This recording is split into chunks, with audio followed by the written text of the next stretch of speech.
Padang Sidempuan, kota kecil di Sumatera Utara yang dikenal dengan julukan Kota Salak. Kota dengan arti hamparan luas yang berada di tempat tinggi ini memiliki udara yang sejuk dikelilingi perbukitan. Terletak di Jalan Kenanga, berdiri kokoh bangunan kantor pelayanan perbendaharaan negara Padang Sidempuan yang biasa disebut KPPN Padang Sidempuan. KPPN Padang Sidempuan adalah instansi vertikal Direktorat Jenderal Perbendaharaan yang berada di bawah dan bertanggung jawab langsung kepada Kepala Kantor Wilayah Direktorat Jenderal Perbendaharaan Provinsi Sumatera Utara. KPPN Padang Sidempuan dipimpin oleh seorang kepala kantor dan dibantu oleh 5 kepala seksi, 1 pejabat fungsional, dan 16 pelaksana serta 7 PPNPN. KPPN Padang Sidempuan berperan sebagai treasurer yang bertugas menyalurkan dana APBN di satu kota, yaitu Kota Padang Sidempuan, dan 4 kabupaten, yaitu Kabupaten Tapanuli Selatan, Mandailing Natal, Padang Lawas, dan Padang Lawas Utara dengan total 118 satuan kerja. Untuk mewujudkan peran tersebut, KPPN Padang Sidempuan juga melaksanakan tugas sebagai kuasa bendahara umum negara dalam pelaksanaan tahapan penggunaan anggaran yang dimulai sejak diterbitkannya DIPA, pembuatan komitmen ataupun kontrak, penerbitan SPM, hingga menjadi SP2D. KPPN Padang Sidempuan melakukan pengujian SPM dengan prinsip tepat waktu, tepat jumlah, dan tepat penerima, dan juga melakukan penerbitan SP2D sebagai bagian dari manajemen likuiditas pemerintah serta menyajikan laporan keuangan yang akuntabel dan tepat waktu. Pelaksanaan tugas tersebut didukung dengan sistem digitalisasi perbendaharaan yaitu aplikasi Sakti, SPAN, dan inisiatif digitalisasi lainnya dengan menjamin standarisasi proses bisnis, IT, kompetensi sumber daya manusia pengelola keuangan Satgas. Selain perannya sebagai treasurer, KPPN Padang Sidempuan juga menjadi bagian pengelolaan fiskal di daerah dalam manajemen keuangan pemerintah dengan melakukan pengelolaan perbendaharaan,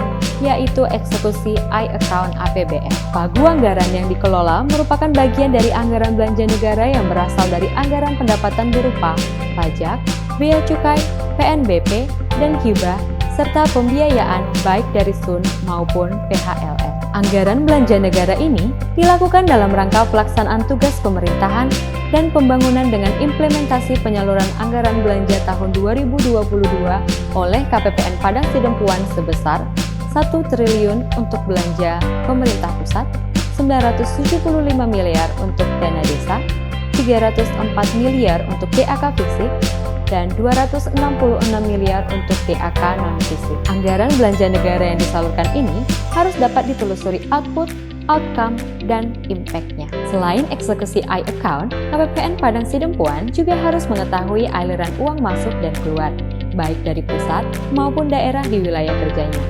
keterkaitan dengan pergerakan ekonomi daerah, dan juga mampu memahami program-program pemberdayaan masyarakat, pengentasan kemiskinan, serta pemberdayaan UMKM.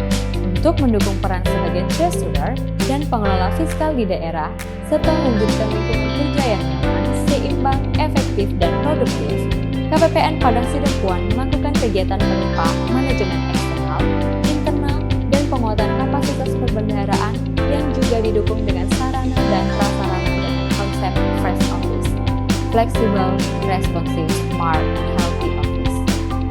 Kegiatan manajemen eksternal dilakukan dengan pelaksanaan seperti melakukan layanan konsultasi CSO, fintech di mini TLC, pemberdayaan UMKM dengan adanya penyediaan pojok UMKM, asistensi digitalisasi pembayaran, dan juga asistensi lainnya berupa kegiatan FGD, press release APBN dengan sarana penunjang sebagai berikut. Untuk penguatan kapasitas perbendaharaan, dilakukan beberapa kegiatan di seksi pencarian dana, seksi bank, seksi MSKI, dan seksi Vera. Selain itu juga dilakukan kegiatan GKM pengelolaan APBN, FGD perekonomian daerah, dan penguatan data analitik serta internalisasi hasil diklat, sosialisasi maupun BIMTEK. Terakhir, untuk manajemen internal, dilakukan kegiatan seperti doa bersama, briefing pagi, weekly morning, kegiatan olahraga, capacity and creativity building, pembinaan mental dan kerohanian, serta kegiatan lainnya. Mari kita kawal ruang kita dengan bijak dan bertanggung jawab demi mewujudkan bangsa yang kuat, mandiri, dan sejahtera. Dirjen Perbendaharaan mengelola APBN Indonesia Maju.